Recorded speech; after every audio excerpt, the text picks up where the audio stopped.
हम day to day life में cash का बहुत यूज़ करते हैं। चाहे किसी को कैश देना हो, किसी से कैश लेना हो, हम कैश लेना लेन देन करते हैं।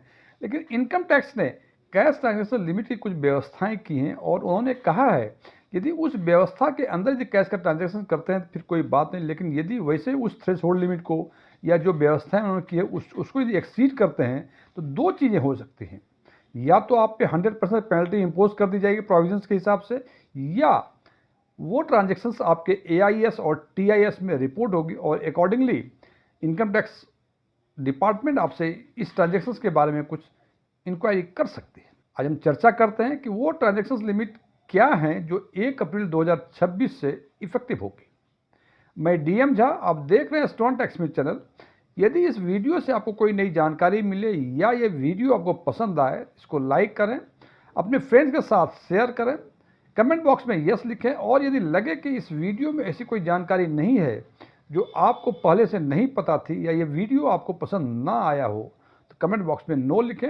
और यदि आपकी रुचि इन्वेस्टमेंट, खासकर म्यूचुअल फंड इन्वेस्टमेंट, बैंकिंग और डायरेक्ट टैक्सेशन में है और अभी तक आपने मेरे चैनल को सब्सक्राइब नहीं किया है तो मेरे चैनल को सब्सक्राइब करें और ऑल बटन पर क्लिक करें ताकि मेरे सभी नए वीडियो की नोटिफिकेशन लगातार आपको मिलती रहे।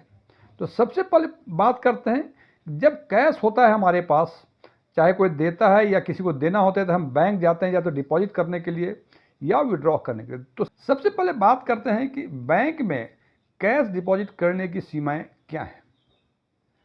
जैसा कि आप जानते हैं कि बैंक में कई तरह के अकाउंट होते हैं, तो सबसे पहले बात करते हैं हम कि आपके पास सेविंग अकाउंट है।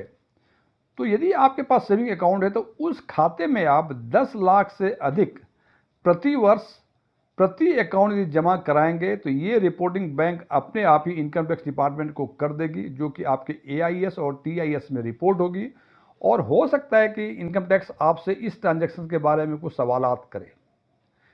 1 अप्रैल 2026 से इसमें एक बड़ा परिवर्तन हुआ है कि ये जो 10 लाख से अधिक की कैश डिपॉजिट करने की सीमा है ये केवल उनके लिए लागू है जिनके पास पैन है। लेकिन यदि आपके पास पैन नहीं है तो आपके लिए ये सीमा 5 लाख से अधिक मानी जाएगी। यानी जैसे ये सीमा आपकी 5 लाख से अधिक पर अकाउंट पर ईयर होगी, ये अपने आप ही रिपोर्ट इनकम टैक्स डिपार्टमेंट को हो जाएगी। अब सवाल है कि मैंने कहा कि पर ईयर पर अकाउंट, पर ईयर का सिंपल मतलब फाइनेंशियल ईयर जो 1 अप्रैल से स्टार्ट होता है और 31 मार्च तक चलती है, और उसके बाद लिखा है पर अकाउंट। पर अकाउंट के बारे में बहुत सारे ओपिनियंस हैं, लेकिन पर अकाउंट का मतलब वो account same name and same style में होना चाहिए। हालांकि इस बात से आपको दुविधा होती होगी कि सेम नेम और सेम स्टाइल क्या होता है। उदाहरण के लिए ए और बी दो व्यक्ति हैं, उन्होंने एक खाता ए एंड बी के नाम से खुलवाया, दूसरा खाता बी और ए के नाम से खुलवाया, तीसरा खाता ए का इंडिविजुअल अकाउंट है और चौथा खाता बी का इंडिविजुअल अकाउंट है। तो इस केस में इस प्रोविजंस के हिसाब से हर एक खाते में आप यदि 10 लाख रुपए तक यदि कैश जमा करेंगे पर फाइनेंशियल ईयर, यानी 1 अप्रैल से लेकर 31 मार्च तक, तो ये रिपोर्टिंग अपने आप ही नहीं होगी। हालांकि इनकम टैक्स इस बारे में आपसे पूछ सकता है कि व्यक्ति तो दो हैं और आपने 40 लाख रुपए तक के आसपास कैश एक वर्ष में अपने खाते में जमा कराई, तो इसके बारे में पूछताछ कर सकता है। लेकिन ऑटोमेटिक रिपोर्टिंग जो है इनकम टैक्स डिपार्टमेंट के पास ये नहीं होगी। दूसरा है ये सारी बातें हमने बात की सेविंग बैंक अकाउंट के बारे में, लेकिन दूसरी बातें हैं कि यदि आप करंट अकाउंट मेंटेन करते हैं तो ये सीमा 50 लाख रुपए से अधिक है। यानी एक करंट अकाउंट में हर वर्ष 50 लाख से अधिक यदि कैश जमा कराते हैं तो ये अपने आप ही रिपोर्टिंग होगी इनकम टैक्स डिपार्टमेंट को, और इनकम टैक्स डिपार्टमेंट अपने विवेक के हिसाब से अपने सवालात कर सकता है या सवालात नहीं भी कर सकता है।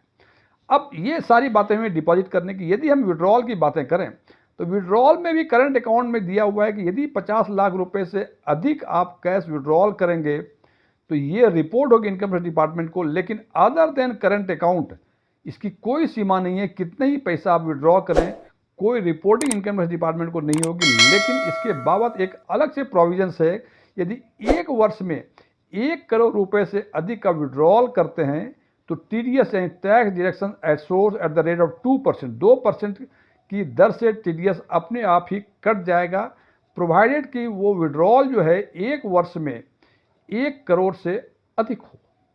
तीसरी व्यवस्थाएं हैं कि यदि किसी को आपको लोन देना है या किसी से आप लोन ले रहे हैं तो ये सीमाएं जो हैं ये 20,000 या उससे अधिक नहीं हो सकती है।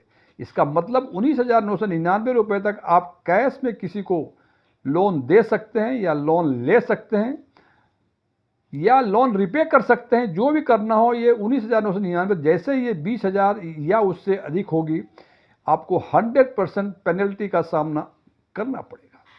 चौथी बात है प्रॉपर्टी ट्रांजैक्शंस में। यदि आप कोई प्रॉपर्टी परचेज कर रहे हैं और आपने एडवांस के रूप में 20,000 या उससे अधिक की रकम कैश में दे दी तो इस परिस्थिति में भी आपको 100% पेनल्टी का सामना करना पड़ेगा। और हो सकता है कि आपने जो एडवांस पेमेंट किया, टोकन मनी दिया, मान लिए 2 लाख रुपए दिए, 2 लाख रुपए आपने दिए चेक से, और हो सकता है कि वो डील है कहीं कुछ गड़बड़ हो गया हो तो वो जब पैसे आपको वापस करेगा, वो यदि कैश वापस करेगा तो इसकी सीमा भी जो है 20,000 रुपये ही है। यानी 20,000 या उससे अधिक का कैश वापस भी लेंगे उससे आप तो ये 100% पेनल्टी का सामना आपको करना पड़ेगा।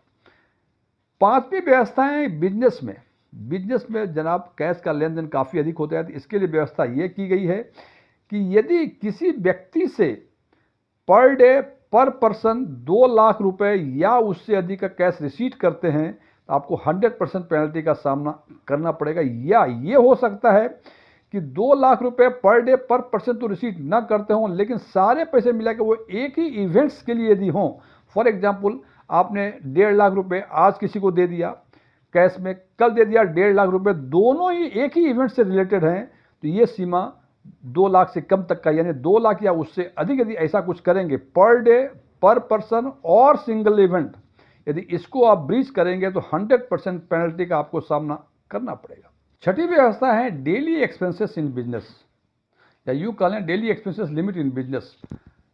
इस प्रोविजंस में ये कहा गया है कि यदि पर डे पर पर्सन को अब 10,000 रुपये से अधिक का एक्सपेंडिचर कैश में देते हैं, कैश पेमेंट करते हैं, तो वो ऑडिट पर्पस के लिए आपके एक्सपेंडिचर में इंक्लूड नहीं होगा। यानी 10,000 रुपये पर डे पर पर्सन को यदि आप एक्सपेंडिचर में कैश पेमेंट करते हैं, एक्सपेंडिचर के मामले में कैश पेमेंट करते हैं, तो ये ऑडिट पर्पस के लिए एक्सपेंडिचर में इंक्लूड नहीं होगा।